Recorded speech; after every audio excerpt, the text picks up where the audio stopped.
श्रीमङ्गलकवचम्। ॐ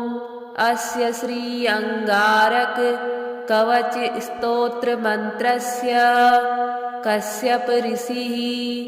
अनुष्टुप् छन्दः अंगारको देवता भौम प्रीत्यर्थं जपे विनियोगः। रक्तांबरो रक्तवपुः किरीटी चतुर्भुजो मेषगमो गदाभृत् धरासुतः शक्तिधरश्च शूली सदा मम स्याद्वरदः प्रशान्तः। अंगारकः शिरो रक्षेन् मुखं वै धरणीसुतः स्रवौ रक्तांबरः पातु नेत्रे मे रक्तलोचनः। नासां शक्तिधरः पातु मुखं मे रक्तलोचनः। भुजौ मे रक्तमाली च हस्तौ शक्तिधरस्तथा वक्षः पातु वराङ्गश्च हृदयं पातु रोहितः। कटिं मे ग्रहराजश्च मुखं चैव धरासुतः। जानुजङ्घे कुजः पातु पादौ भक्तप्रियः सदा। सर्वाण्यन्यानि चाङ्गानि रक्षेन्मे मेषवाहनः। य इदं कवचं दिव्यं सर्वशत्रुनिवारणं भूतप्रेतपिशाचानां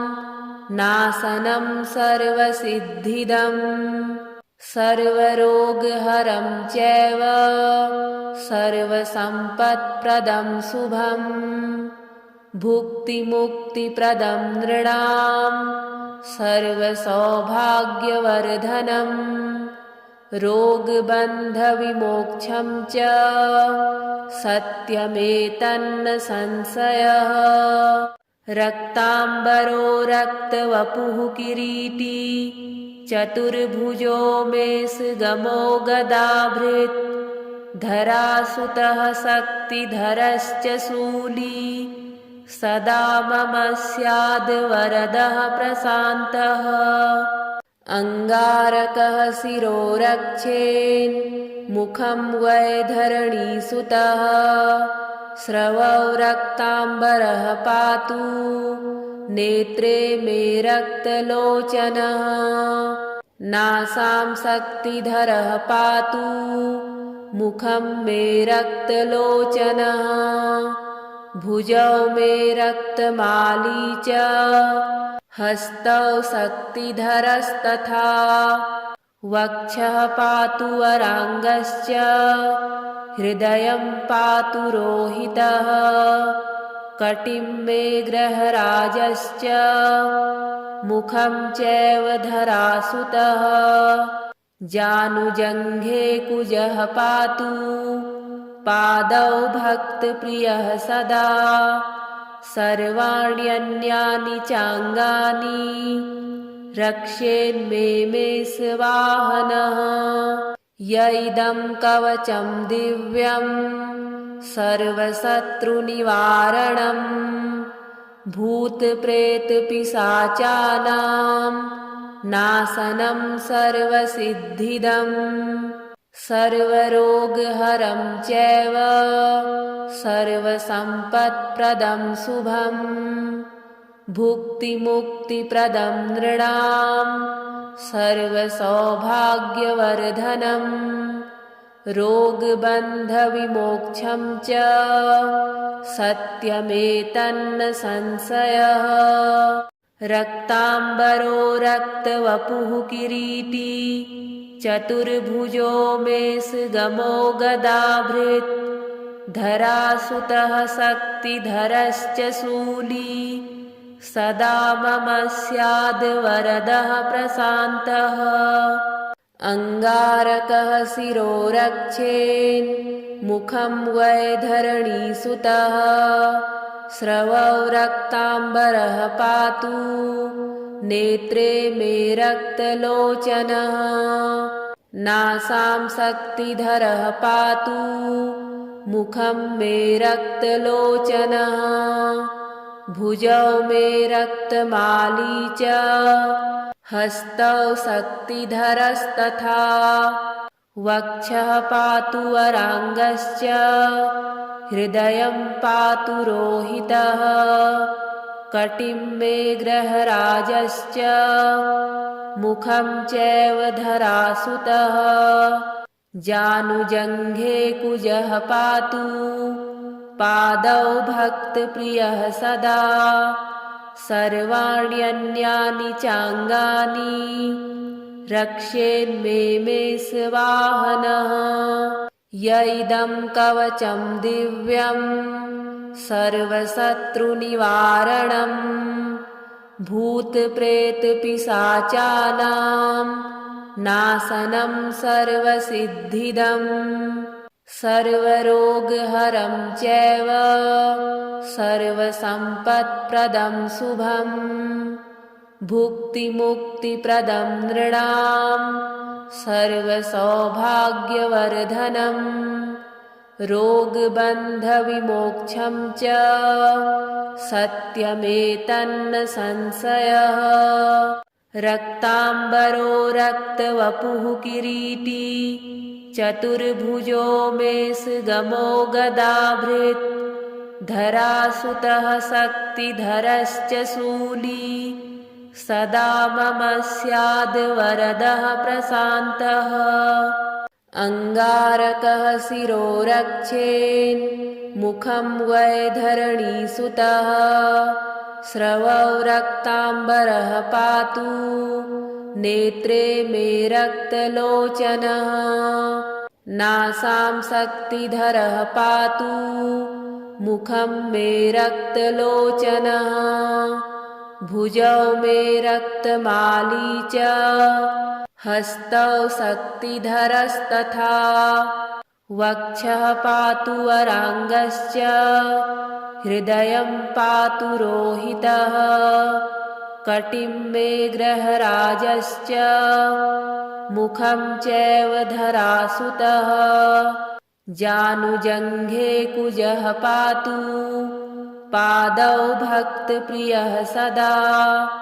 सर्वाण्यन्यानि चाङ्गानि रक्षेन्मे मे स्वाहनः य इदं कवचं दिव्यं सर्वशत्रुनिवारणम् भूतप्रेतपिशाचानां नाशनं सर्वसिद्धिदम् सर्वरोगहरं चैव सर्वसम्पत्प्रदं शुभम् भुक्तिमुक्तिप्रदं नृणां सर्वसौभाग्यवर्धनम् रोगबन्धविमोक्षं च सत्यमेतन्न संशयः रक्ताम्बरो रक्तवपुः किरीटी चतुर्भुजो मेषगमो गदाभृत् धरासुतः शक्तिधरश्च शूली सदा मम स्याद्वरदः प्रशान्तः अङ्गारकः शिरो रक्षेन् मुखं वै धरणीसुतः स्रवौ रक्ताम्बरः पातु नेत्रे मे रक्तलोचनः नासां शक्तिधरः पातु मुखं मे रक्तलोचनः भुजौ मे रक्तमाली च हस्तौ शक्तिधरस्तथा वक्षः पातु वराङ्गश्च हृदयं पातु रोहितः कटिं मे ग्रहराजश्च मुखं चैव धरासुतः जानुजङ्घे कुजः पातु पादौ भक्तप्रियः सदा सर्वाण्यन्यानि चाङ्गानि रक्षेन्मे मे स्वाहनः य इदं कवचं दिव्यं सर्वशत्रुनिवारणं भूतप्रेतपिशाचानां नाशनं सर्वसिद्धिदम् सर्वरोगहरं चैव सर्वसम्पत्प्रदं शुभम् भुक्तिमुक्तिप्रदं नृणां सर्वसौभाग्यवर्धनम् रोगबन्धविमोक्षं च सत्यमेतन्न संशयः रक्ताम्बरो रक्तवपुः किरीटी चतुर्भुजो मेषगमो गदाभृत् धरासुतः शक्तिधरश्च शूली सदा मम स्याद्वरदः प्रशान्तः अङ्गारकः शिरो रक्षेन्मुखं वै धरणीसुतः स्रवौ रक्ताम्बरः पातु नेत्रे मे रक्तलोचनः नासां शक्तिधरः पातु मुखं मे रक्तलोचनः भुजौ मे रक्तमाली च हस्तौ शक्तिधरस्तथा वक्षः पातु वराङ्गश्च हृदयं पातु रोहितः कटिं मे ग्रहराजश्च मुखं चैव धरासुतः जानुजङ्घे कुजः पातु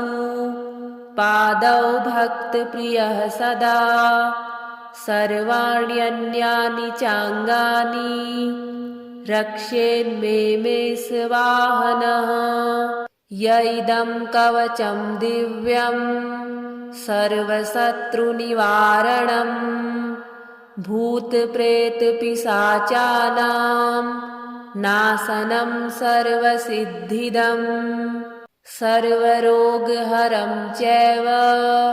सर्वसम्पत्प्रदं शुभम्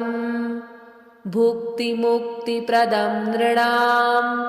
सर्वसौभाग्यवर्धनम् रोगबन्धविमोक्षं च सत्यमेतन्न संशयः रक्ताम्बरो रक्तवपुः किरीटी चतुर्भुजो मेषगमो गदाभृत् धरासुतः शक्तिधरश्च शूली सदा मम स्याद्वरदः प्रशान्तः अङ्गारकः शिरो रक्षेन्मुखं वै धरणीसुतः स्रवौ रक्ताम्बरः पातु नेत्रे मे रक्तलोचनः नासां शक्तिधरः पातु मुखं मे रक्तलोचनः भुजौ मे रक्तमाली च हस्तौ शक्तिधरस्तथा वक्षः पातु वराङ्गश्च हृदयं पातु रोहितः कटिं मे ग्रहराजश्च मुखं चैव धरासुतः जानुजङ्घे कुजः पातु पादौ भक्तप्रियः सदा सर्वाण्यन्यानि चाङ्गानि रक्षेन्मे मेषवाहनः य इदं कवचं दिव्यं सर्वशत्रुनिवारणं भूतप्रेतपिशाचानां नाशनं सर्वसिद्धिदम् सर्वरोगहरं चैव सर्वसम्पत्प्रदं शुभम् भुक्तिमुक्तिप्रदं नृणां सर्वसौभाग्यवर्धनम् रोगबन्धविमोक्षं च सत्यमेतन्न संशयः रक्ताम्बरो रक्तवपुः किरीटी चतुर्भुजो मेषगमो गदाभृत् धरासुतः शक्तिधरश्च शूली सदा मम स्याद्वरदः प्रशान्तः अङ्गारकः शिरो रक्षेन्मुखं वैधरणीसुतः स्रवौ रक्ताम्बरः पातु नेत्रे मे रक्तलोचनः नासां शक्तिधरः पातु मुखं मे रक्तलोचनः भुजौ मे रक्तमाली च हस्तौ शक्तिधरस्तथा वक्षः पातु वराङ्गश्च हृदयं पातु रोहितः कटिं मे ग्रहराजश्च मुखं चैव धरासुतः जानुजङ्घे कुजः पातु पादौ भक्तप्रियः सदा सर्वाण्यन्यानि चाङ्गानि रक्षेन्मे मे स्वाहनः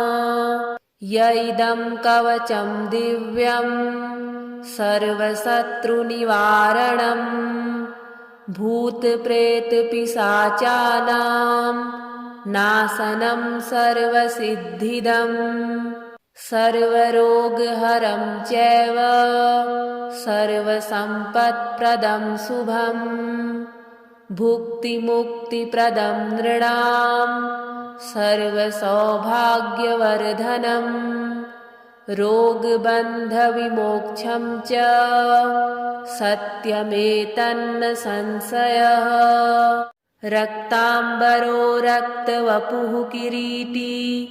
चतुर्भुजो मेषगमो गदाभृत्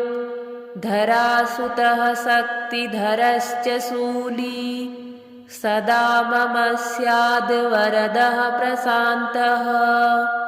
अङ्गारकः शिरो रक्षेन्मुखं वैधरणीसुतः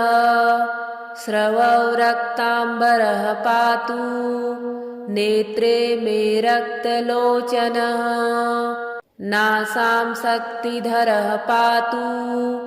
मुखं मे रक्तलोचनः भुजौ मे रक्तमाली च हस्तौ शक्तिधरस्तथा वक्षः पातु वराङ्गश्च हृदयं पातु रोहितः कटिं मे ग्रहराजश्च मुखं चैव धरासुतः जानुजङ्घे कुजः पातु पादौ भक्तप्रियः सदा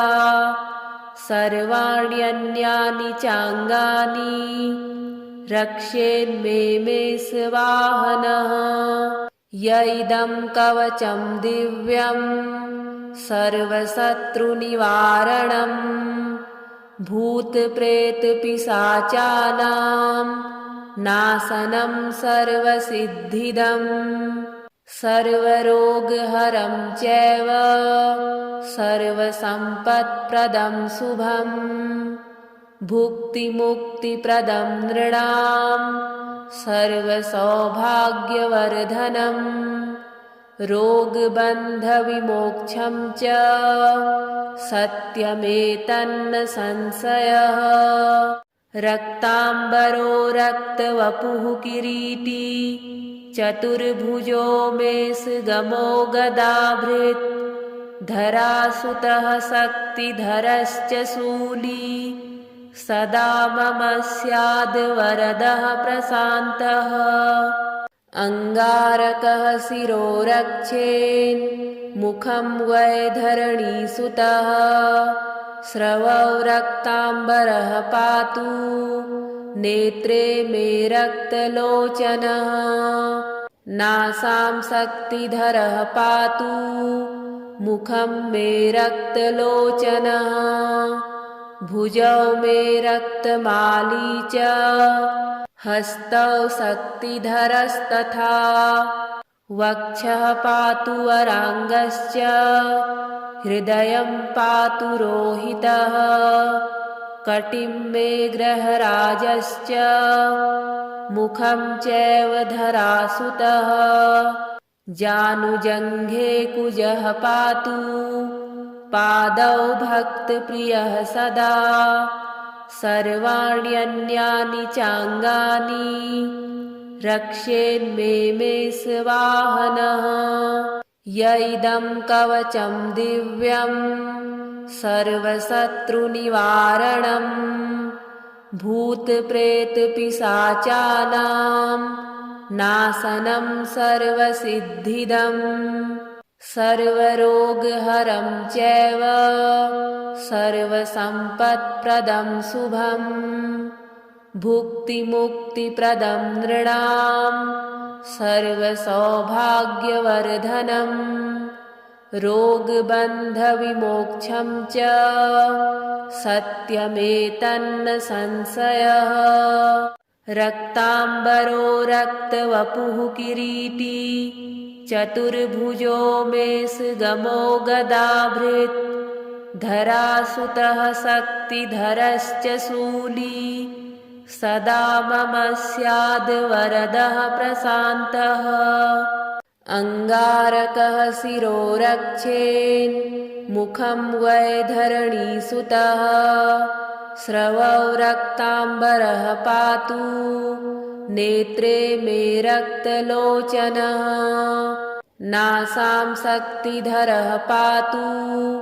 मुखं मे रक्तलोचनः भुजौ मे रक्तमाली च हस्तौ शक्तिधरस्तथा वक्षः पातु वराङ्गश्च हृदयं पातु रोहितः कटिं मे ग्रहराजश्च मुखं चैव धरासुतः जानुजङ्घे कुजः पातु पादौ भक्तप्रियः सदा सर्वाण्यन्यानि चाङ्गानि रक्षेन्मे मे स्वाहनः य इदं कवचं दिव्यं सर्वशत्रुनिवारणं भूतप्रेतपिशाचानां नाशनं सर्वसिद्धिदम् सर्वरोगहरं चैव सर्वसम्पत्प्रदं शुभम् भुक्तिमुक्तिप्रदं नृणां सर्वसौभाग्यवर्धनम् रोगबन्धविमोक्षं च सत्यमेतन्न संशयः।